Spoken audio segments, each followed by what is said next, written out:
Hey family, thank you for tuning in to Our Roots podcast with Joseph Baba Ifa. We're only the strongest roots see the light, brought to you by Botánica candles and more.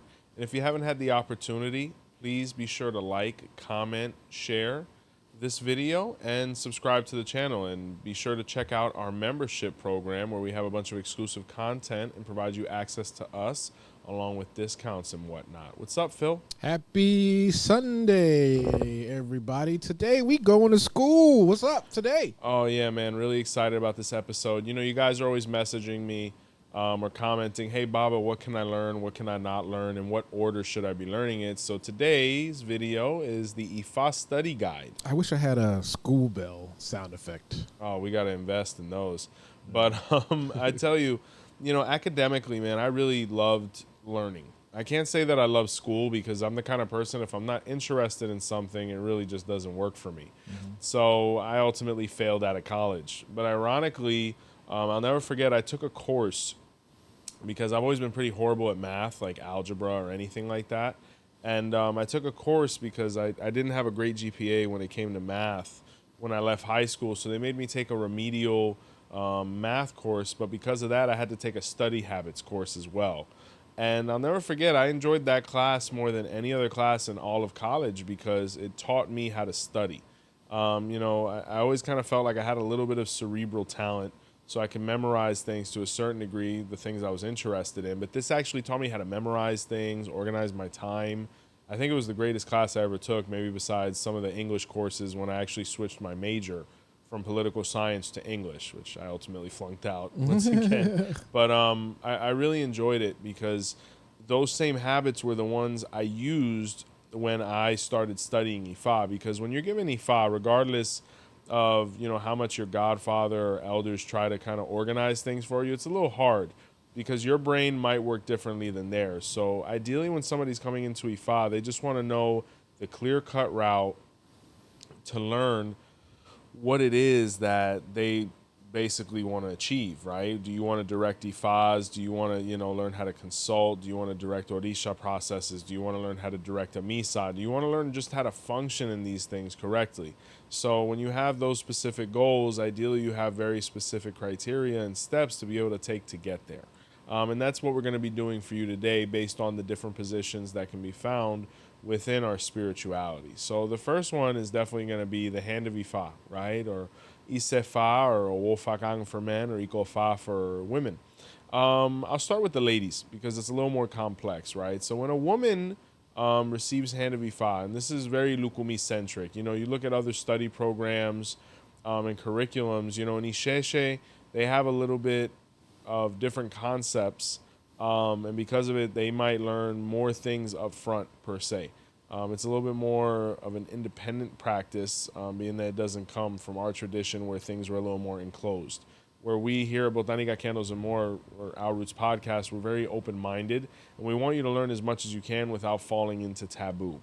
So when a woman receives hand of 𝗲𝗲, she achieves the rank of 𝗵𝗶𝗸𝗲, which means basically spiritual wife of 𝗃𝗲𝗍, or 𝗃𝗶𝗱𝗲. And 𝗃𝗏 makes reference to learning. So it says that the woman is 𝗃𝗶𝗱, or able to learn 𝗲𝗲 in its maximum capacity. Because within 𝗲𝗲, within the Lukumi tradition, you know, women don't undergo the 𝗲𝗲 process. So the roles of 𝗵𝗶𝗸𝗲 are their maximum expression within 𝗲𝗲, whether they're working a hand of 𝗲𝗲 or an 𝗲𝗲.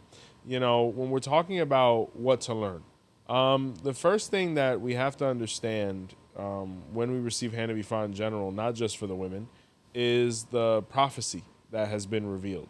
You want to fully understand that message, and you want to get with your godfather for them to be able to not only translate it, but to apply it to your sign and your specific situation. For example, let's say your Odu is 𝘃𝗶𝗱𝗲𝗁, and you're a daughter of Shango, and your prophecy was a negativity of being cursed by your partner.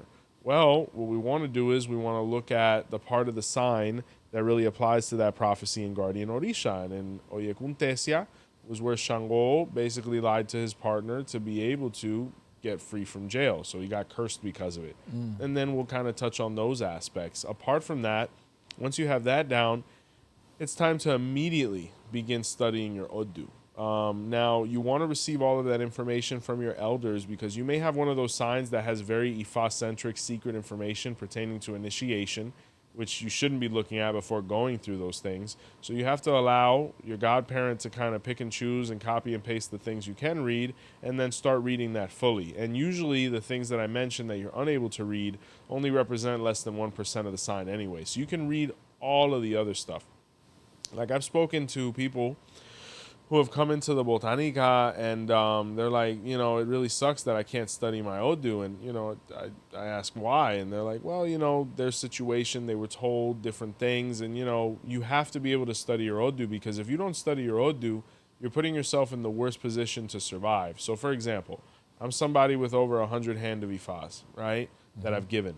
And I'd be lying if I said I knew absolutely everything about all of my godchildren's signs. That's 100 Odus to perfection. No one is ever going to achieve that ever other than 𝗿𝗲𝗍𝗲. So why do I give all the information up front? Because I want you to study your Odu and know what Ifa is telling you. Because you may be in a situation that is time sensitive and your sign speaks about it. I might not know what you're going through or know that part of the sign.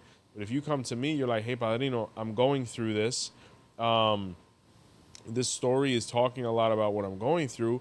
I'd like to get this work done so that, you know, I could take advantage and avoid the negativity or solidify the prosperity and blessing that comes from doing said sacrifice. So it's a team effort. So the first half is you investing to receive your things, and then the other half of responsibility relies upon your godparent to provide you with the information so that you know how to save yourself or when to let them know, hey, I need this kind of help. So very key there. Studying your Odu in its entirety, right? So you know your prophecy, you know your Odu. Another big thing is going to be knowing how to take care of your Orishas. You need to be taught how to take care of each of the Orishas you were given. In the hand of Ifa, you're receiving Eshu, Ogun and Oshosi in the Lukumi context, and a miniature Osun as well. So your godfather, along with learning how to take care of 𝗿𝗲𝗍𝗲, should teach you how to take care of all of these things for your reference so that you can get on good routines, build relationships with your Orishas, and have nothing but blessings moving forward, because when you're on routine and you're disciplined with them, only blessings come. Another thing specifically to the women is knowing how to process the ceremonial animals that are, you know, utilized for various functions within the ceremony. And if you know it, you know what that is. Wait, so women can process animals? Absolutely. They can't sacrifice them, but they can process them. So, for example, like grandma in Puerto Rico who took a hen and killed it to be able to make an 𝗃𝗏𝗍𝗏, there's no taboo there because she's not offering it to an Orisha. Now, if a woman was to grab a hen and offer it to Oshun by yanking its head off, at that point you're in taboo because it's within ceremonial context. You know, a woman providing for herself, like the Odu Owani Chobe says, or Ya sacrificed animals to be able to eat them, that's a little different versus, you know, her picking up a goat and sacrificing it to, I don't know, Ogun. Yeah. But you want to learn the ceremonial process to being able to, you know, handle the animals that are being basically utilized within the hand of Ifa. That is completely that role. So that's another thing we should be learning if you're really invested at that point. It's pretty horrible. I mean, the first time I took out 𝗀𝗍𝗶𝗍, because even in my godfather's house, all of the men had to know how to do it as well. Even the Babalawos, because the way you get your respect is by never asking somebody to do something you wouldn't or don't know how to do. So that's the beautiful thing about me in ceremony is if I'm directing an Ifa, if I ask you to do this, it's because I know how to do it. And I've done it. And, you know, I've been covered in blood, fecal matter, excrement, sweat, maybe tears, not publicly, but, you know, you go through it. All of these different things. And that's the only way you gain your stripes, because you can never ask somebody to do something you've never done, and they're never going to do anything for you unless you know how to do what they do. So very important to learn that process. It's going to be dirty.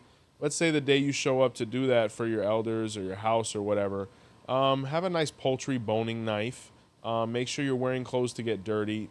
I tell you, somebody that coordinates ceremony, I really hate when people show up pretty to a ceremony to work. We're not there to look good. We're there to work and be compensated well. The people that are meant to look good are the people receiving. It's their moment, you know? So I don't have to wear a three-piece suit when I'm going to be covered in blood, because if I came dressed like that, it's because I'm not trying to get dirty And if I'm not trying to get dirty, I probably shouldn't be there because everybody else is going to be dirty. So we're in it together. But we're kind of in a stage now where people are more focused on how they look and what they're wearing rather than what they know and what they're capable of doing. So definitely go ready to get dirty. Ladies, wear your skirts. Gentlemen, if you're helping with this process, be comfortable and just get ready to be dirty. I mean, there's been times when I've taken out 𝗀𝗃𝗃𝗍. It took days of washing and just normal process to get the scent or the dirt out from under my fingernails. Sometimes I'd have to cut my fingernails off completely just to be able to speed up the process because it's very manual, it's very grueling, and it's pretty horrible. So if you want to be a part of 𝗲𝗏, you're going to know whether you really want to be a part of this when it's time to take out 𝗀𝗃𝗃𝗍. So everybody loves to, wear the bracelet until, they're covered in all these materials. So be prepared. Is that like a screening process? Because some people probably don't even want to do that. And then yeah, no, you're in. I mean, you have your hand of 𝗲𝗏, you're in, but we really separate the kids from the adults there. When I plop this chicken on you, and Lord knows it may have defecated while we were sacrificing it. It may just be a real mess. You got feathers everywhere, the blood, the fluids, the excrement, all these different things. And now you have to know how to process it, open it up, take out the pieces I need, separate what I need, etc. You see it, you see the fidgetiness and the way my godfather used to do it. And this is pretty horrible, but this is just how this is.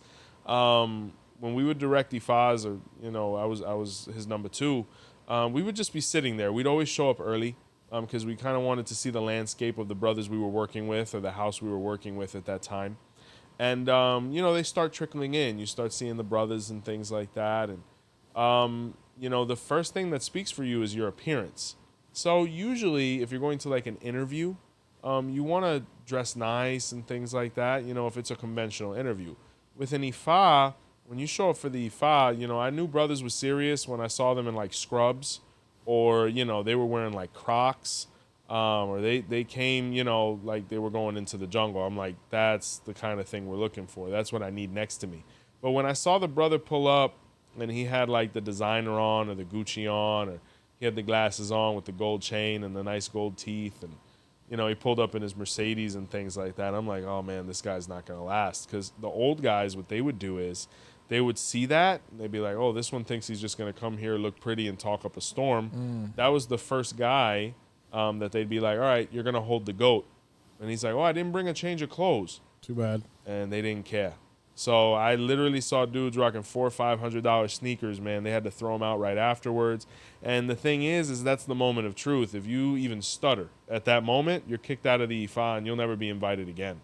Really? It was that bad, bro. My lineage, we didn't play none of that. Like, you look at some houses or some scenarios, nothing for nothing. And I mean, everybody's different. Some people might look at this and be that's a little extreme, but it's all about humility. You know what I'm saying? We weren't expecting you to come in rags neither. Like, you might have like an Under Armour t-shirt on or some shorts or whatever. Like, you don't have to look like you live on the corner, but you had to be wearing something, manual, like a cargo short or maybe some sweatpants or whatever. You definitely didn't want to see no G's or anything on your clothes, or 𝗿𝗏𝗶. Yeah. None of that, because they would see all that.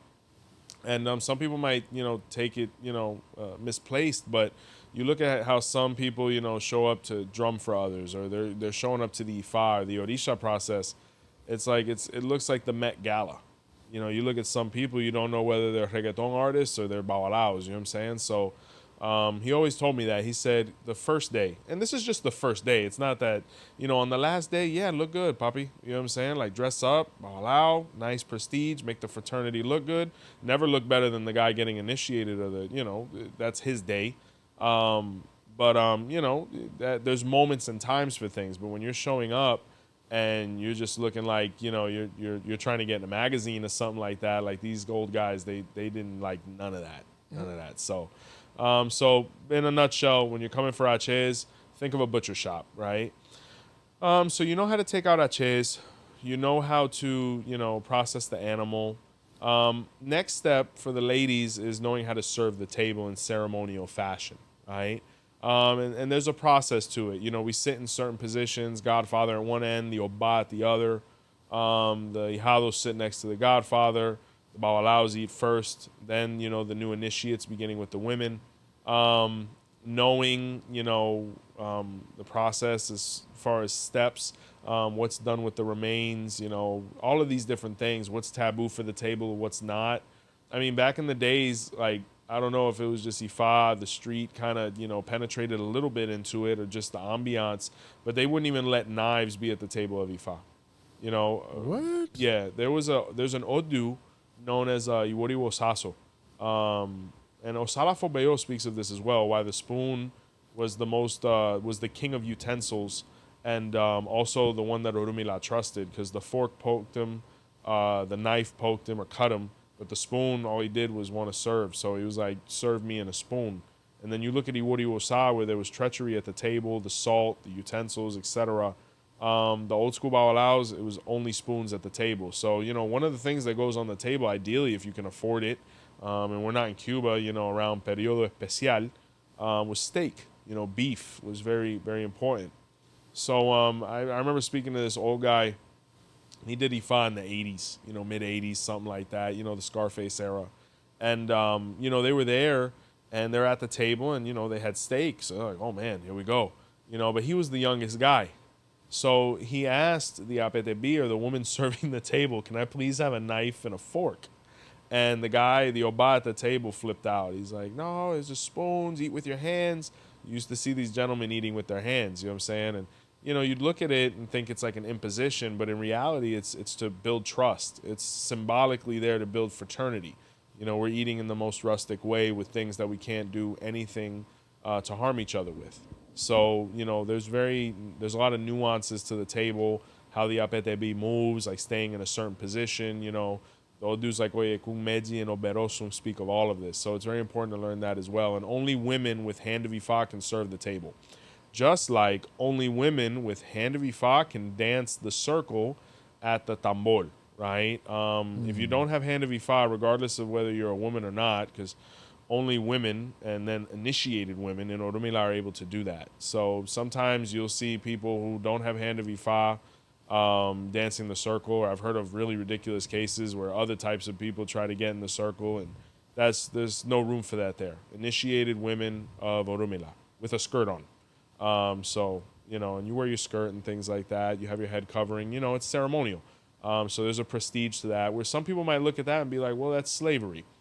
Well, when you look at why that position exists, and the Odu of 𝗃𝗶𝗱𝗃 was where the 𝗹𝗶𝗸𝗶 saved Orunmila, where Orunmila only wanted to interact with his daughters and his wives and his mother and things like that to be able to serve the table because they were the most sacred to him. So it's not an imposition by any means. It's nothing short of prestige. Where we're not going to mistreat that woman either, because, you know, in the Odu of 𝗃𝗲𝗏 was where they mistreated Oshun serving the table, and she poisoned everybody's food. So nobody's trying to go through that. Wow. Right? So after you learn how to serve the table within the hand of Ifa for women, I can't think of anything else that is particular or required at that point. You know, it's as far as ceremonially and independently, as far as what you've received, that's pretty much it. And then men don't have any more liberties within the hand of Ifa rank than women do. So being that men can't serve the table or, you know, perform any of those feminine roles,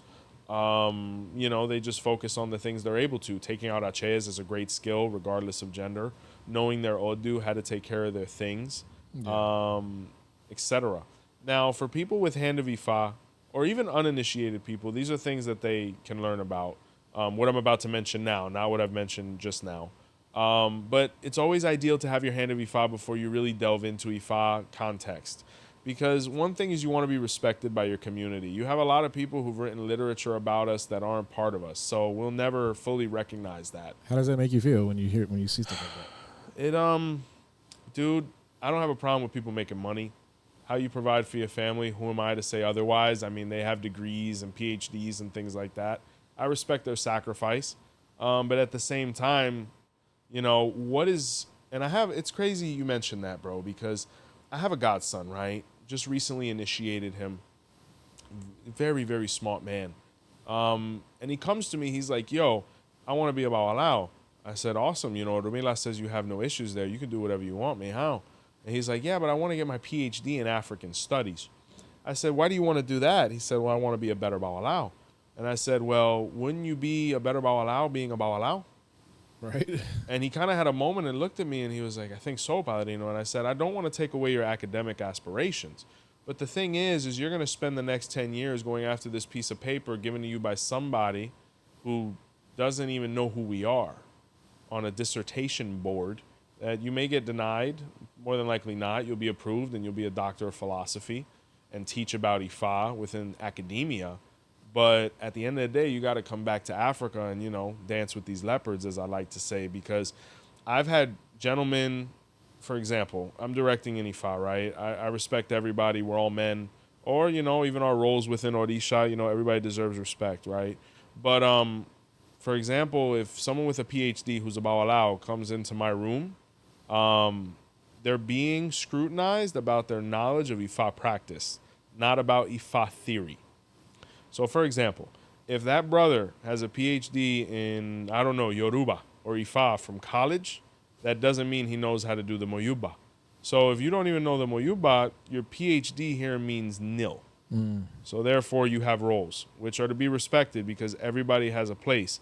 But it's not that you get this degree somewhere and somebody who doesn't even know this culture teaches you about us and you write about us and sell a couple copies and you're accepted here. I think that's what you meant. I think you said this on a few shows ago that there's so much misinformation. It's so bad, I think that's how that happens, right? Because you have people who aren't even a part of the culture is teaching the culture, right? Well, here's the thing, not to, neither here nor there. I mean, there's so many resources that are being cited right now by people online, written by people who actually weren't initiated or fed misinformation. Like there's a book out, and I'm not gonna say no names, but there's literally a book out that a guy wrote about, one of our divination methods, where there's rumors that, his information was secondhand at best and was stolen from somebody. He didn't even write it himself. He didn't have firsthand information, etc. Possibly didn't even know how to, use this method, etc.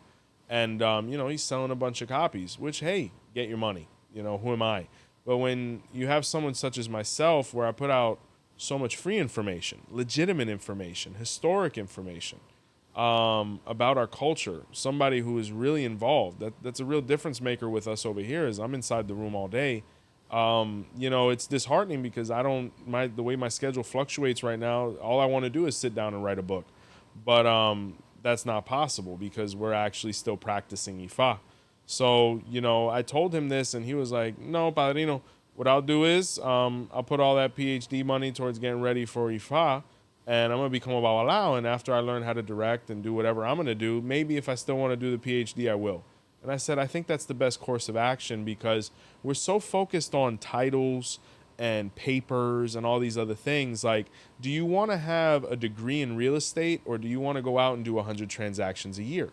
Do you want to be somebody that teaches how to sing or do you want to be on stage singing? Both are great. But the question is, what do you want to actually do?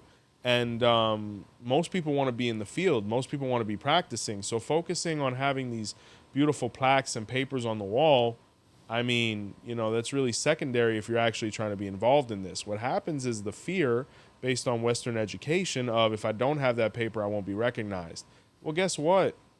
There's certain things that don't function like that.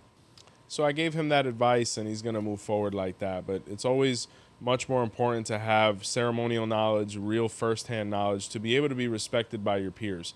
And that's why I recommend Hand of Ifa before people start learning about Ifa, because ultimately you want to learn something because you want to be able to express yourself about it. But to be able to do that, you have to be in. Like, for example, you have a bunch of people now who want to, have these huge lectures about Ifa and talk about Ifa and debate Ifa.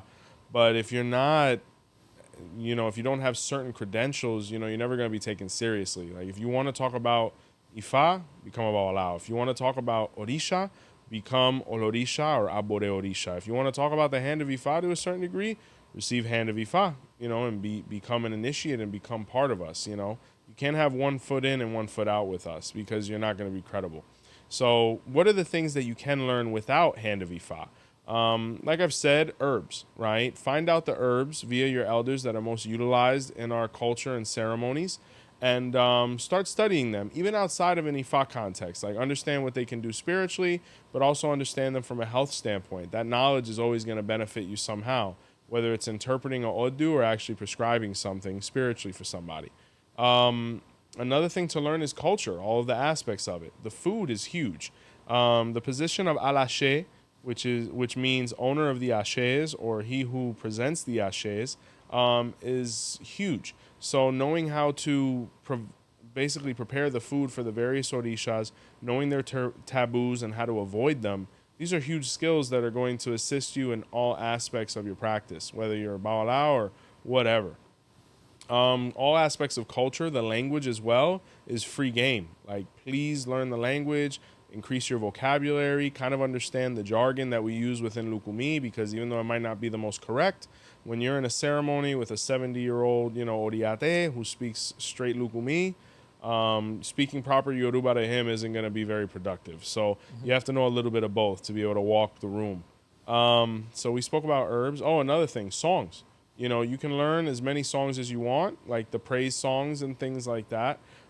Get with your elders to see what songs they like to sing in their house, because there's no point in learning a bunch of songs and they're not the songs that your elders sing. So they're going to want you to respond to them, just like one day you're going to want somebody to respond to you. You have to go with the flow a little bit. And some of those songs, even though they're praise songs, are used in ceremony. So you're kind of killing two birds with one stone. I would say those four aspects, if you can really delve into that and have a good acumen of it, you're great. Because by the time you get in the room, you have knowledge already. A lot of the things you've learned, you're going to be able to apply to what you're going to be enacting now. And it's just going to make you a more attractive option when it comes to inviting somebody or somebody, saying, hey, I want them there to work for us, or do this work for us. So, I would say without Hand of Ifa, those are pretty much the things you can learn. Another thing, even though it's not innately of Ifa, is the tarot, or the baraja. If you're going more down the mediumship process or the spiritist path, learning how to run the spiritual mass, even before you're spiritually crowned with your elders, learning how to walk it, possibly learning how to throw the tarot or the baraja. All of these things are going to be very beneficial depending on the path you're going down. But you need elders, ultimately to guide you, because you could learn about 1,000 plants, but we don't use any of those in Orisha. So you need to be guided ultimately. Even if you don't have anything, you need to be in process towards so that you can be guided, because you could learn a bunch of random information that you're never going to use. Yep, that's how school is. Yeah, absolutely, because you could pick up a textbook, one of these beautiful textbooks that says how to perform heart surgery. But just because you read that book doesn't mean they're going to let you in the room and pick up a scalpel and, do what needs to be done. Because one part is theory and the other part is the practical aspect. Yeah, I still don't know where X is. What do you mean, on the keyboard? No, like the math problems, find X. No. That's why I was in remedials.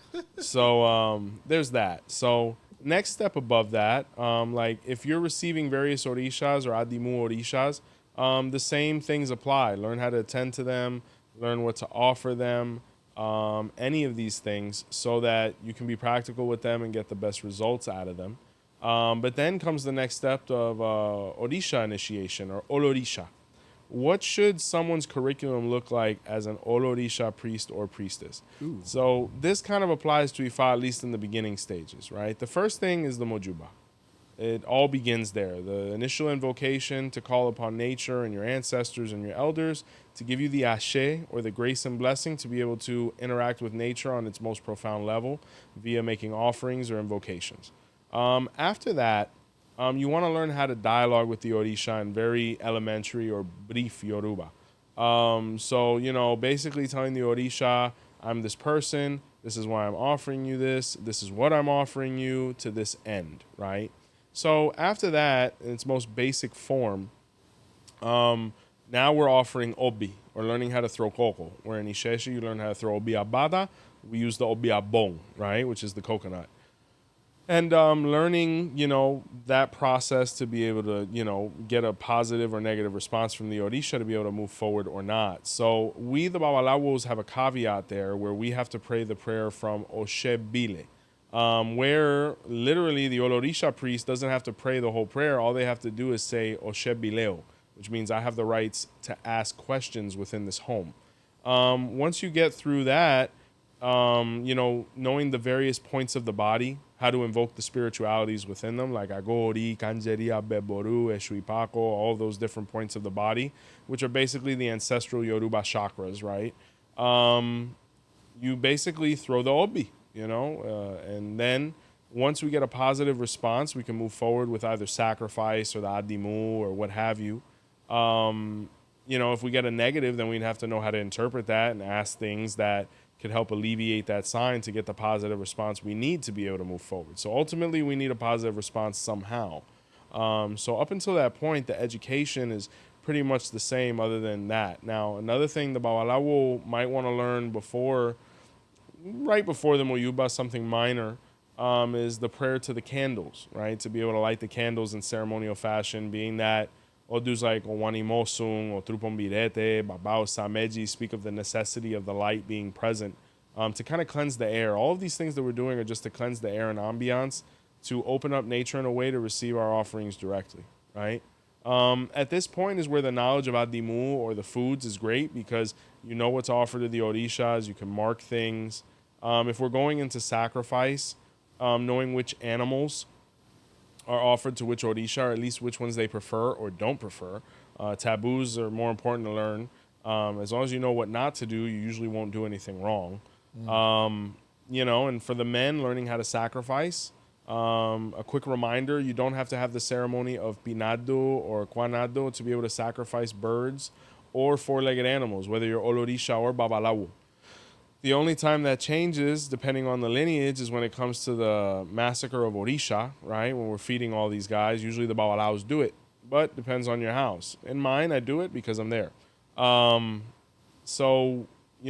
you have all those things, understanding the process of sacrifice, all the ingredients we offer to the Orisha, the ceremonial songs of sacrifice, I'm sure everyone's heard, like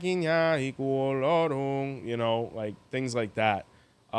Which are public, if you've had 𝗃𝗏𝗍𝗏 done for you from a Lukumi Babalawo, I'm sure you've heard that phrase, or gun choro choro, understanding all of those nuances, right? And how to close a sacrifice, throwing obi again, things like 𝗿𝗶𝗸𝗏𝗁, ceremonial process. Now, before that, some elders might be like, well, you should learn how to consult before sacrificing, because how do you know what to sacrifice if you haven't consulted the oracle? Like some people have signs where in general they have to offer, I don't know, like 𝗃𝗏𝗏𝗏 has to offer 𝘃𝗏𝗄 a rooster a week or every 2 weeks, something like that. Like he has huge debts with 𝘃𝗄. Or the Odu Osarosun has to feed Ifa every 4 days on 𝘃𝗍. It lives in blood, so things like that you don't have to consult because they're in your Odu already. But let's say you're like, okay, annual reading, things like that, what do I do? Or said client, the consultation process. So for the Olorisha, at that point, the study of the 𝗃𝗏𝗍𝗁 would begin, or for the Babalawo, we're studying Odu as far as the processes with the chain. Usually you learn how to throw the chain first. It's much more streamlined as opposed to learning how to divine with 𝗃𝗏, which takes much more steps and much more nuances, right? And even before this, you definitely want to be studying your 𝗃𝗏𝗏s. For the Olorisha, your 𝗃𝗏𝗏, your guardian Orisha, is the most important one, period. That's the one that actually governs your destiny within Orisha as Awo Orisha, right? Because even the Olorishas are Awo, or priests. They're just Awo Orisha, just like the Babalawo is Awo Rumela, right? So we're understanding our 𝗃𝗏𝗏s, we're studying. A lot of things are being done simultaneously as well. But once you get through that, understanding yourself, then you can start understanding, okay, this is how I throw the chain. This is, how I throw the shell. How do I pull out a 𝗃𝗏𝗏𝗏? How do I pull out the witnesses? What is the prophecy supposed to look like? Which ire or osobos am I going to mark? You have to learn those. What are the causes? Which orishas? What offerings? Ebo. Once you kind of get through the ceremonial process of sacrifice as well as divination, at that point it's time to start learning Ebo. On both sides. There is an 𝗃𝗏𝗍𝗁 𝗃𝗏𝗏, which unfortunately is very underutilized because a lot of brothers over there think it's only utilized in initiatory, circumstances. The 𝗵𝗸𝗶𝗍 is supposed to be done technically every time we do a da Orisha or a 𝗵𝗍𝗶𝗍 or a caracol reading. But what usually happens, unfortunately, for the brothers that don't see ebo as being superior to all, just like Baba Ifa says, is they'll be like, no, don't do ebo, just receive an Orisha. Where, you know, a couple $100 service turned into a couple $1,000 service. Oh, dang, you got upsold. Yeah, you know, and it's going to maybe accomplish the same thing because it's overkill. It's like dropping a bomb on an ant when all we had to do was step on it, you know. But you might cause more harm than good there. Because another thing to remember is that Orishas should not be recommended upon by random readings. That should only be an ita of Orunmila. Because your ita of Orisha can't recommend you any Orisha because you received the Orisha that mattered to you, your guardian Orisha. Orunmila is the one who lets you know the various icons and things you're going to need. Because in the 𝗿𝗲𝗿𝗲𝗍𝗃 is where they didn't consult him and the various Orishas they received did them harm. So knowing how to perform ebo, whether it's 𝗵𝗸𝗶𝗍𝗶 or 𝗵𝗶𝗸𝗶𝗍𝗃 more on our side, or the 𝗵𝗸𝗶𝗍𝗃 or 𝗵𝗸𝗍, which is the ebo of the 𝗃𝗃, which makes reference to when the shells are moving and counterclockwise motion and things like that. Very important to cleanse that odu, which is a singular odu once again in the 𝗵𝗍𝗶𝗍. Once you know how to perform ebo, at that point, you're really self-sufficient to a certain degree. At that point, you can start gauging and molding your own path. So let's say you're an Olorisha, right? You learned possibly how to throw the shell and do a bow from the shell. You may be able to start accepting clients now. You know, maybe you want to become, you know, more proficient in the actual initiation process into Orisha. So understanding the steps that go into that, whether it's knowing how to offer to a gungun, can't go too much into that, but you know, maybe you want to become an Oriate, learning all the steps that go into, you know, the Orisha process. Or maybe you're somebody that, you know, wants to, you know, start, you know, delving into Osain, as far as, you know, and that can be on either side because, you know, as long as they fit the characteristics, Orisha, you know, or Babalawo can receive Osain and Oro, you know, and understanding how to work and interact with them. At that point, it really opens up heterogation. On our side, you know, as Babalawo 𝗿𝗶𝗸𝗲, how to consecrate the various deities we do, learn how to run the hand of Ifa, learn how to run the Ifa. These are things now, you know, I didn't direct my first Ifa by myself until about 8.5 years, you know. So, and that was after very, very intense runs, like, you know, basically directing it in front of my godfather, but in his presence until, you know, I did the whole thing. And, you know, when he was done, he's like, you have my blessing to do it whenever you like. You know, you've earned that. So, you know, it's like with everything. And the big thing to also take into account when it comes to study, regardless of position, is what I just mentioned, the ashe. This is a concept that is really analyzed in Africa that we haven't really focused enough upon in the Lukumi, I believe. And, you know, because we don't look at it as grand as it really is, you know. Like, for example, when I had that conversation with my godfather and we sat down, you know, it was a really great moment because it was like, wow, you know, I did it. We did it, you know, and, you know, I had a lot of gratitude. I was very appreciative. My godfather, we would talk for hours on the phone. You know, he invited me to everything. I studied, you know, he let me do whatever I wanted to do, you know, if I wanted to run or to get some practice in. And when I actually got to that moment, when I handled it in front of him, you know, him having that moment of saying, hey, you have my blessing, that's the key. So the blessing is the ashe, right? So without that, you really can't do anything on your own as far as something like that, you know, as directing or initiating others. That's where the cuchillo, at least for the Babalawos, being that the knife of Orisha really doesn't have anything to do with that, and, you know, it's an innovation. You know, and in my opinion, a very unnecessary one that costs a lot of money that really doesn't give you anything other than a seat at a table that's very decorated. You know, that kind of liberation, you know, because back then, if you wanted to do bigger things like that, they wouldn't even give you 𝗀𝗏𝗿𝗏 until you showed that, that aptitude, you know, because you still need cuchillo to do other things also ceremonially. So when they saw you getting to that point, all right, here's cuchillo. All right, now you have cuchillo. Where do you want to go? You got there. Here's my blessing. And it's the same thing with Orisha.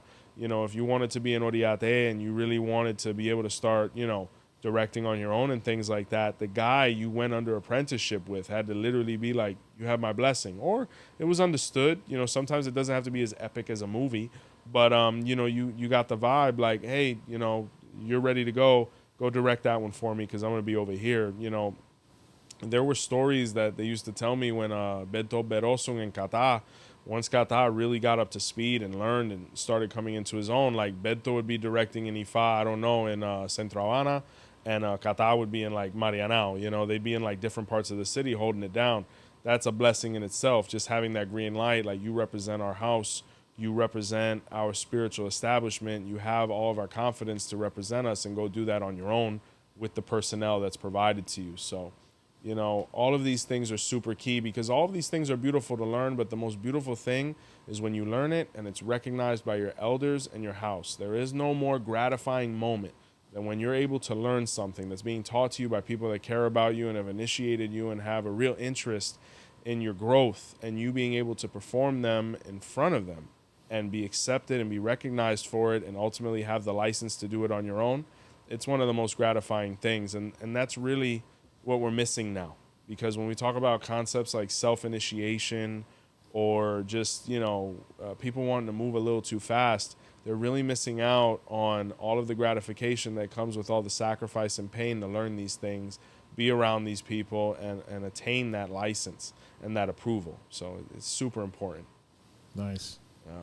But I mean, as far as study at that point, those are the beginning stages. Those are the ones that, you know, have to be a little more rigid. But at that point, you can kind of choose, you know, do you want to learn how to direct? And you might be in a situation where maybe your elders don't specialize in that. Maybe you initiated into a house that they're really great drummers, you know, and they understand all of the processes that go into consecrating the bata drum and all those beautiful things. But maybe you're leaning more towards 𝗿𝗲𝗍, and they really don't have that preparation. That's where this referral system comes in, where, hey, my godson, we're drummers. You know, we're Babalawos, but we're drummers. Pero if you want to learn how to direct 𝗿𝗲𝗍, my god brother, he specializes in that. You go apprentice with him. And in Africa, it was the same way. You hear all these incredible 𝘃𝗶𝗱𝗏 Babalawos. They've all traveled. They've gone to different lands. They've learned Ifa in different places. It's a really beautiful thing.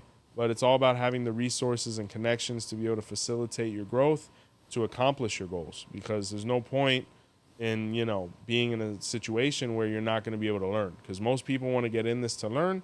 And that might be why you're watching us right now. That's right. People need to learn.